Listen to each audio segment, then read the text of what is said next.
Hello, I'm Seth from Nelson Tiny Houses, and behind the camera is Jonathan from Ephemeral Productions, and we are based in Nelson, British Columbia. We haven't really built anything too different from the videos that we've been showing you. We've been building a lot. We've built, 4 or 5 a year the last 3 years on average. But they're all the same layout, and they do vary in size and color, but nothing's too different. They're all based on the Winter Wonderland house that we built quite a few years ago. Since that house, we had many requests from clients to build essentially that exact same house with a few details changed. So when it came time for us to get on board with a CSA certifying company, we had to pick a layout to go with, and that was the obvious choice because it had been tested by people. That woman's been living in that house for almost, I think, 8 years now, and since then lots of people are living in a similar house. And so it's kind of been tried and tested, and we feel really confident that it works. So that's the layout we went with. We're no longer doing the acorn style, at least for the time being, which is a gable roof. We're doing what we call the V house style, which is a single pitched shed roof like you see behind me here. We are doing, of course, different lengths of this house, and the one you see behind me is our longest house that we offer. It's on a gooseneck trailer, and it's 44 feet long in total. And with this CSA certification program, we had to pick a category, and we could either pick the RV category or a park model category. And in Canada, it's a Z241. And I should also say the CSA, if you're not familiar with that, it's a Canadian thing. But if you're in a different country, it's basically, I think that all countries have a similar program. It's basically a quality control organization. And so I think most electrical things have some sort of stamp. So if you picked up a toaster and looked at the back of it or the bottom, you'll find some sort of stamp that just says that that product has gone through some sort of quality control. For us, it's the whole house that they look at. Everything from electrical to gas, plumbing, structural, roadworthiness, everything. So it is quite a long, tedious program, but it made sense for us to go down that road. Partly because if we want to take the unit down the road, it's really quite important that it has that certification. It also makes it easier to insure. There's lots of good reasons. So we went with the park model instead of the RV because it allows us to build it wider and taller than what is road legal. And in Canada, that's 8.5 feet wide, 13.5 feet tall. And so we actually build these about 1.5 feet wider than what's legal and about 1/2 foot taller. And this is a good opportunity to say that these houses are not meant to be treated like RVs. These houses are ridiculously heavy, and they don't like to be moved. If you were a house, you would just want to be put on a nice solid foundation and left alone, and lived in, of course. It is good for a house to be lived in. So that's the reason why we chose the park model. We are going to look into offering the same houses, but with the RV category, simply because it seems like people are finding it a lot easier to get loans through the RV channel. For some reason, that's quite a simple way to get help with the financing, and they don't recognize park modeling quite the same as the RV model. So we will look at that for that reason. It also will be easier to transport having an RV sticker. There's a couple reasons why we want to put a video out to you guys. For one is just to show you that we are still alive and we are building tiny houses. And in fact, this last house that we built marks my 50th house that I've built. About 40 of those is with Nelson Tiny Houses and 10 from before I started. It's been over 10 years that we've been doing Nelson Tiny Houses. And so we felt like it was a good chance to celebrate that and share some houses with you. Also, we wanted to put this video out partly just for future clients so that they can have a look at what we're doing. We're not really going to show you anything that new and exciting. Unfortunately, if you've watched all of our other videos, you've kind of already seen a lot of this. But I do want to explain some things for the benefit of someone who might want to buy a house from us. Like I said, there's not a lot of options with the layout. It's pretty fixed because of this CSA program that we're working with. But when it comes to the aesthetics, we of course want to customize them as much as we can to make it your house. As you can see, the house behind me is pretty much all black besides the red door. We typically paint the door red for some reason, but it's just what we've always done. But of course we can paint it any color. As far as the siding is concerned, the house behind me has board and batten. They wanted to use local wood for as much of the build as possible. So we did do wood for the board and batten. However, we typically don't do wood because it is so susceptible to the weather. It moves a lot. Yeah, so typically we use hardy and something called smart trim, which is all very stable and fire resistant. And then we paint it any color you want. As you will see in the next couple houses we're going to show you, we also, almost more commonly now, use a combination of metal and cedar shingles. People are seeming to enjoy that look. And of course we can use any color metal you want. Metal is such a low maintenance, relatively inexpensive choice. And the cedar shingles just kind of helps it feel a bit warmer and gives it that kind of nice custom feel. So we usually put the cedar shingles around the front door at least.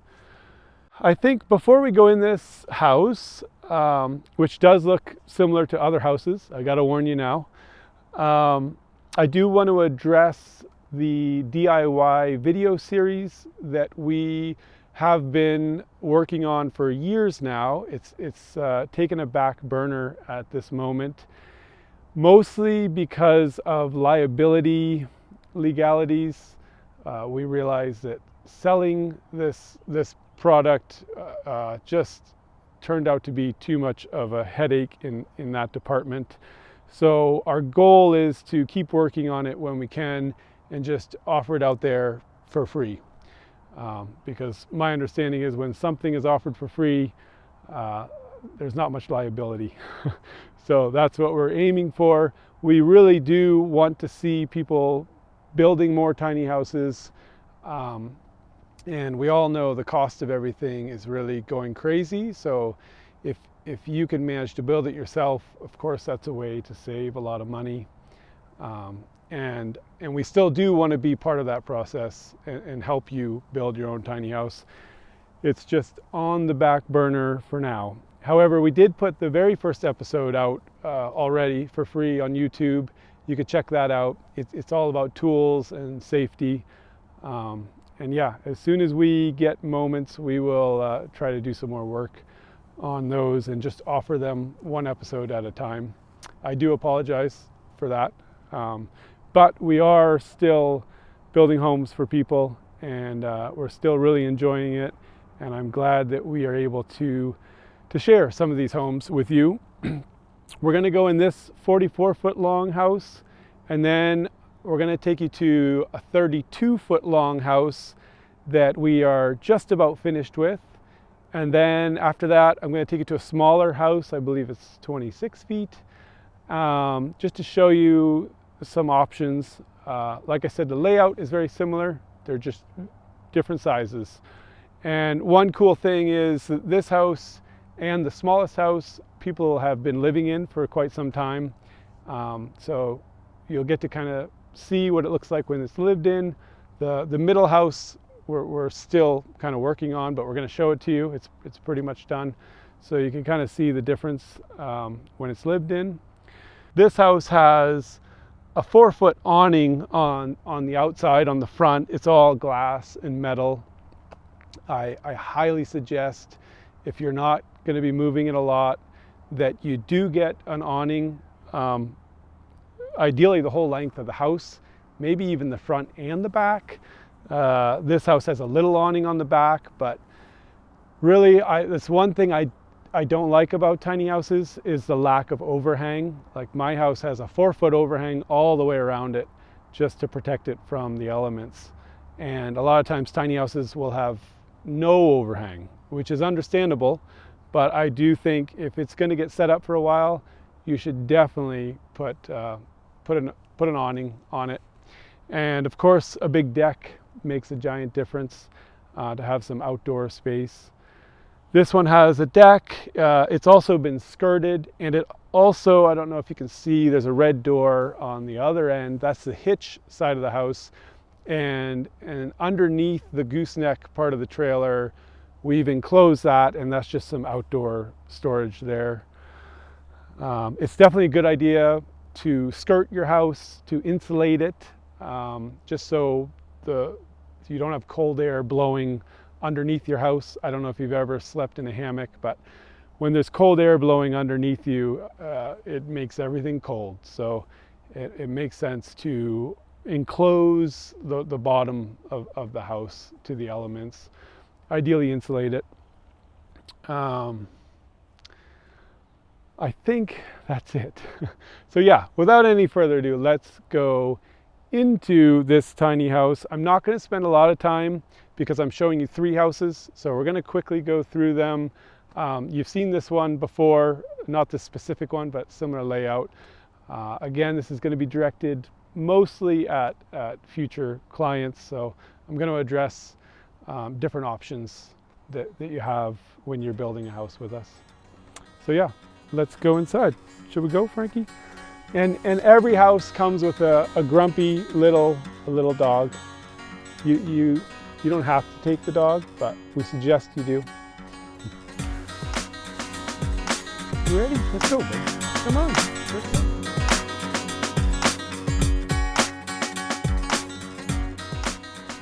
So when you walk into our houses, all of our layouts are the same in this way. You walk into the living room / dining room area, and for a lot of houses we build custom furniture with a custom table. This table does fold out so that it's basically 4 feet by almost 3 feet.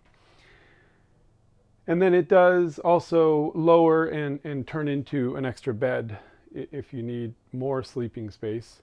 But this house does have quite an adequate amount of sleeping spaces, because above me is a loft with a queen size mattress in it. And they just use that for guests. They sleep in the main bedroom, which is above the gooseneck section, which we'll get to last. Obviously, if you don't want anything in this space for us to build, that's easy. You can kind of put your own furniture in this space. We can just leave it empty. The loft, obviously, in these bigger houses is an optional thing. You don't really need it. They have grandchildren, so that's where they sleep when they come to visit. As you can see, this house has a wood stove in it. This is a True North TN10 is the model, and it's actually the only stove we use these days because it's the smallest stove that has a fresh air intake, which I believe is a pretty important feature. But it's also certified for these park models that we're building. So you can get your what's called a wet certification, and it just helps as far as getting insurance. We do miss those little stoves like the Hobbit stove. We used to put a lot of those in. But to be honest, these bigger stoves are a little more practical. You get a lot longer burn time out of them. Ironically, those Hobbit stoves, you had to feed food every couple hours, where this, I think you can get up to like a 6-hour burn time. And it has that fresh air. She wanted us to elevate it just so she didn't have to bend over to put the wood in. The only thing about that is, ideally you want your heat source as low as possible. If it were me, I'd probably put it on the ground. But bending over also gets a bit old. So yeah, that's the stove that comes with the house if a wood stove is wanted. In this bigger house, ironically, the closet right across from the main door, I guess we'd call it like a little broom closet, is a lot smaller than in our small houses. And I'll show you that in the houses to come. And then we go into the kitchen. The sink is always on the same side. It's on the side with the high wall, which means this is the side with most of the windows. And we always put a big window above the sink. These counters we custom make. They are made from local fir, and we put in other counters at people's requests. This is what we enjoy to work with the most. It just becomes more and more beautiful with time. It gets darker, reddish, orange colors running through it. And it's a local product, which is nice. The sink can either be a 24 or a 30-inch sink, and same with the kitchen range. We don't supply the ranges anymore, but we can help you source them, and we can also convert them from natural gas to propane if that's needed. The stoves either come in 24 or 30, and we'll make the appropriate space depending on what stove you want. This happens to be a 24-inch stove with kind of this custom little range hood above it. All the cupboards and the drawers are all IKEA based, but with custom fronts. We no longer do custom fronts. It's just too much fiddling around. So it's all IKEA fronts. And yeah, we typically go with a pretty basic white front. And the floors, I should just mention quickly, this is our standard go-to floor. It's a maple. It's a very light color, which I think in a small space, it really helps to have light colors. I should also mention this house, we put this T&G everywhere. It's tongue and groove 1x6, also sourced locally. A lot of times what we'll do is we'll just put the 1x6 on the ceiling, and then we'll do drywall on the walls. But she wanted it everywhere, so that's what we did. Moving back a couple feet, of course this is the refrigerator. I highly recommend these tall, skinny fridges. I think there's at least a half a dozen companies that make these now. One slightly silly thing to look out for, sometimes when you open these doors, the actual door itself is quite wide and needs a lot of extra room for it to open. So when you do that, then we need to allow a lot more space. This is a Electrolux, I think, and I know that an LG also doesn't require that extra space. We've gotten in a bit of trouble sometimes when we don't leave enough space. Again, like the stove, we don't supply appliances anymore, like the fridge, the washer dryer, the stove, but we will help you source them, make sure you get the right ones, and we'll install them if need be. Behind the fridge, they have a spice rack. It's like a spice rack on steroids. It's pretty sweet, a pretty sweet option, just as far as like being able to have a lot of extra storage that you have access to that you can push out of the way. That, of course, is just an additional option. Above the fridge is the interior head for the heat pump. So that's another option for a heat source. It also does air conditioning in the summertime. You don't need it. We also offer other heaters, and of course they have a wood stove too, but it is a nice steady heat, and of course if it's hot where you are in the summer, air conditioning is always nice. Before we go in the bathroom, this is just a little pantry. It's got recycling, microwave. On the smaller units, this is where the washer dryer goes. On these bigger units, the washer dryer goes in the little room, kind of going up to the main bedroom. So yeah, into the bathroom. The bathrooms are always the same layout. The tub is on one side and the sink and the toilet are on the other side. We always put a full tub in. Most clients appreciate it. Sometimes we put a window and sometimes we don't, depending on what people want. We always tile around the tub, and for the floor on the bathrooms, now we're using this marmoleum product, which they come in a lot of different cool colors. They obviously chose this really funky red, which I personally like.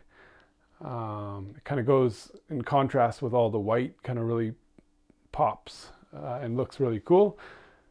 So yeah, this is a nice marmoleum click product.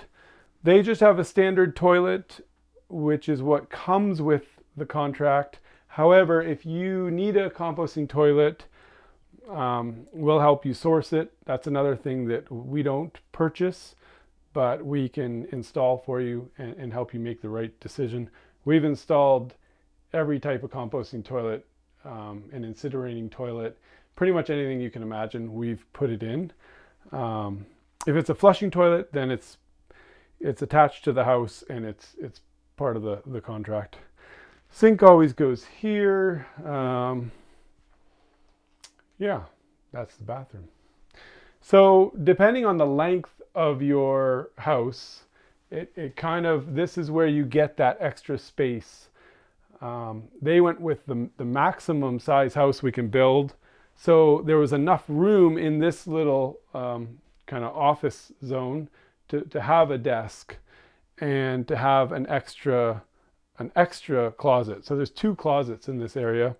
This is where the all-in-one washer dryer is. Those are really great units. They seem to be a lot more popular in Europe and other parts of the world. They don't require as much electricity. The only thing I've heard kind of negative about them is they don't get your clothes 100% dry. You do have to hang them up for a little bit. But they're ventless and they don't require a lot of power. So we like those things, or a lot of space. Yeah, so in this really big 44-foot long house, there is enough room to have an office in here and an extra closet, lots of storage above. You can't see it, but in these big houses, this is where the on-demand water heater is behind this little wall here, just up there. And that runs off propane. And of course, that's part of the contract, is the hot water heater. Yeah, there's a bit of storage down there. This is kind of, you can see this wall here. That's the end of the lower flat part of the trailer. And so that's where it goes up, and it goes up about 4 feet up to the gooseneck section. And you will see very soon one reason why we love going that extra height is that when I go up here, I can even stand up in this bedroom. So we kind of build these tiny houses. I might get in trouble for saying this, but we try to build them so that they don't feel like tiny houses. We try to make them so that they feel more like a normal house. And that's why we have gone with this park model category. So we can go wider and we can go taller. Yeah, up here they've got a queen size bed. Come here. And they did have us build this extra storage here. This actually lifts up and hooks. Dog's not helping there. But there's lots of storage in there. And oh, you good girl. Yeah, and you can easily put a queen size bed up here. Right, Frankie? It's good, right? It's good. Yeah, so that pretty much sums up this house. After this, we're going to take you to a 32-foot long, which is the longest bumper pole trailer house that we make. So this is a gooseneck style. Next, we're going to show you 32-foot long bumper pole, and then we'll show you really quickly an even smaller one. So let's head over to the shop and keep the video going. You ready? Come on, let's go. This way.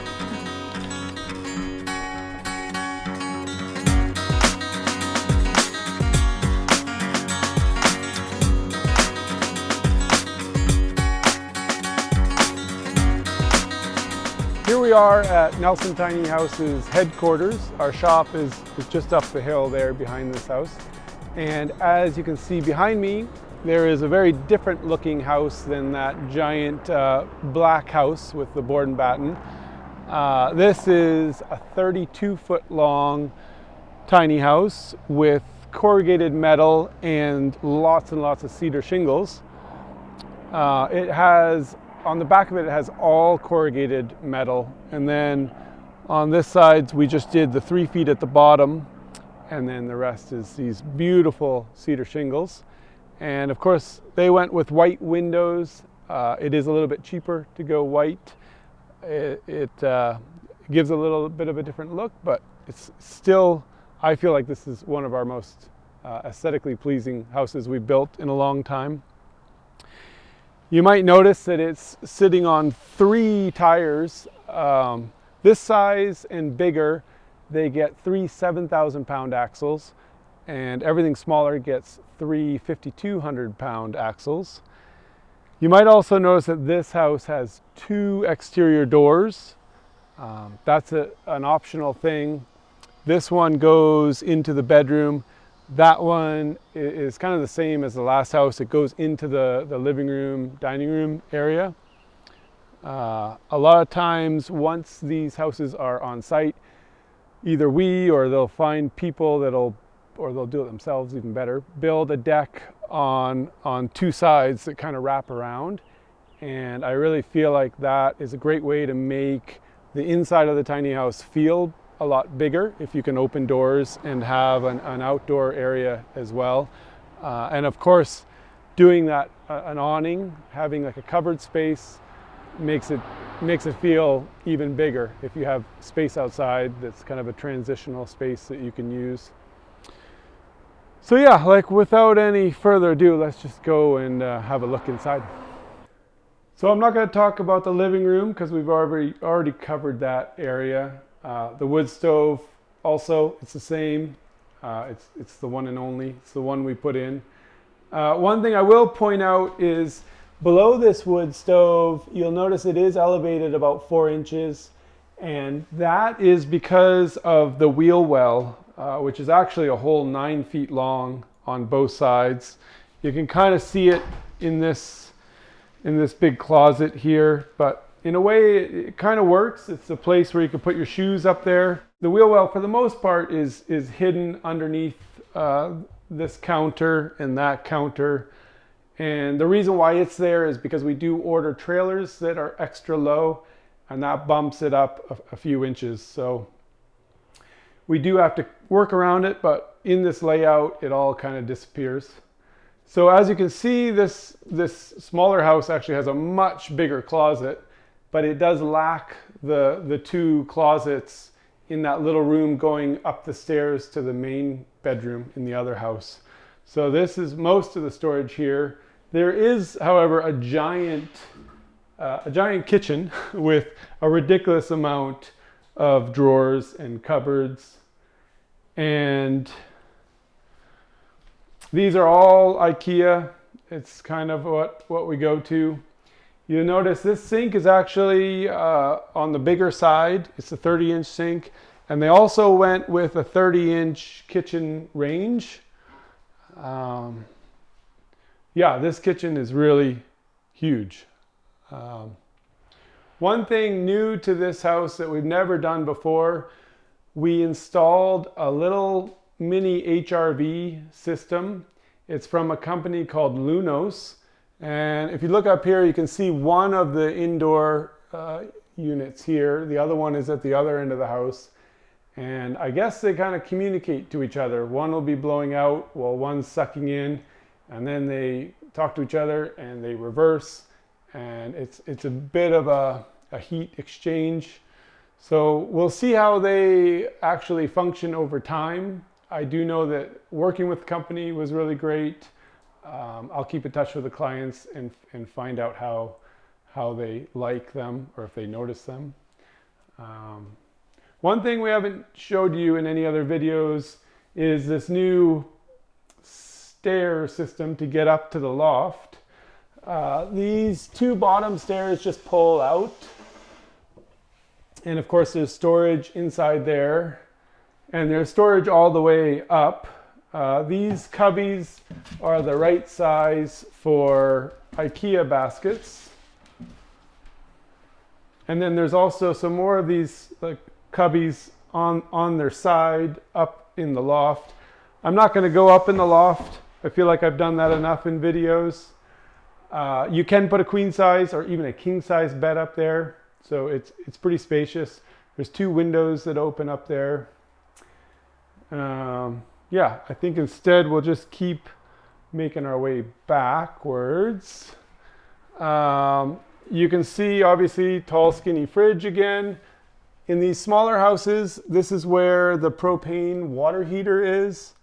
And they also wanted this roll out storage giant spice rack thing.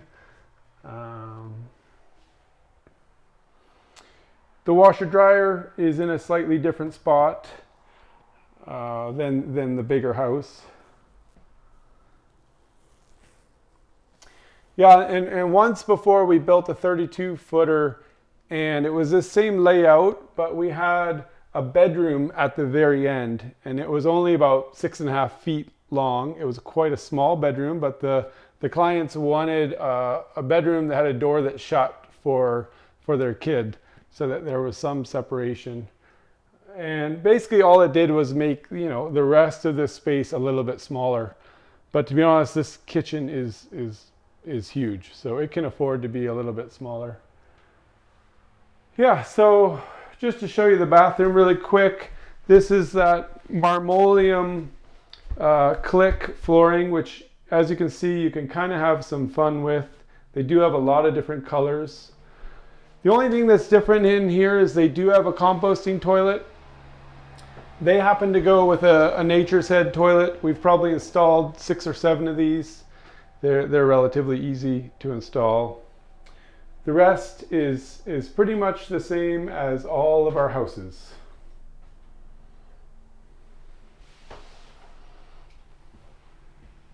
So I think now we will go to one of the smallest houses we've built in a while.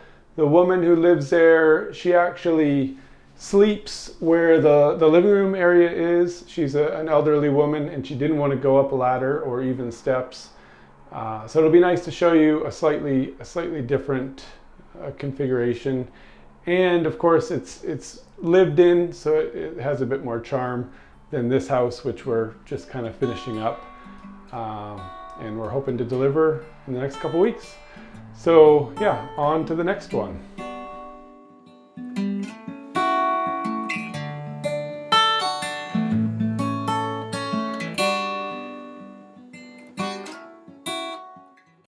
So we had to drive a fair ways to get to this tiny house, but I think it will be worth it because it's a very cute tiny house.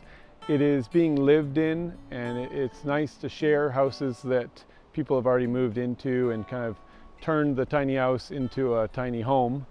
So I'm excited to share with you guys this little house. It's owned by a woman in her 70s who is on a piece of property that one of her friends, that's also a single woman, owns. So they can keep each other company. Seems like a really nice way to get older. This house is a little different because there isn't a second loft above the bathroom. There's just one loft above the living room where her grandchildren sleep when they come over, and she sleeps on the main floor underneath that loft. It's usually where the dining room kitchen area is, but for her it's a bed at night, and then during the day she uses it as a couch. The only thing we built for her in that area was a table that she uses for sewing.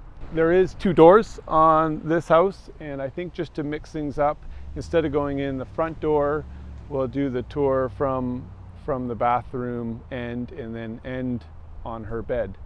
So right this way.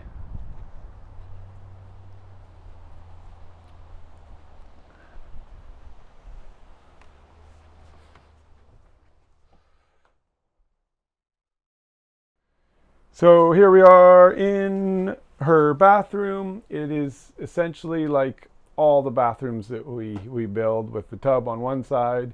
We usually put a window above the tub, and we tile around the tub just because it really makes it feel more like a normal house that way. On this side, she does have a composting toilet. It's a pretty standard one that we use, and these toilets are nice because they do vent 24/7, so there really is not a lot of smell. You do need a place to get rid of your waste, but we're out in the country, so that's pretty easy for her. As you can see above me, this wall goes all the way up, and there is no loft above the bathroom, which does create a much bigger sense of space. And then behind me is kitchen. It is pretty much like every other kitchen we build. There's a washer dryer here, fridge, tall skinny fridge on the right, propane 24-inch stove. Like I said, we can do 24 or 30 pretty easily. There's lots of room in these kitchens for a lot of storage. 2 really big windows above the sink. She's got a fairly good sized closet, which I believe she keeps all sorts of miscellaneous things in. And she did have us build her some custom stairs instead of the ladder. We have a welder that we work with, so he did the stringer for the stairs, and of course all the railing. She did that I think just for the safety of her children. She didn't want them falling off the stairs or rolling out of bed at night. And I think they really enjoy coming to Grandma's house and sleeping up in the loft. And then yeah, down here is her bed, which as you can see kind of works as a couch during the day. Yeah, as far as I know, she is quite happy with the way it's all working out, and she's finding that she has plenty of space even when her grandchildren come over to visit. So hopefully we will put out another video in a much quicker time. and it'll probably be a shorter video. I really appreciate you guys sticking around and watching such a long video, and we appreciate all the support. We'll keep building tiny houses and keep sharing with you guys. Until then, take care, and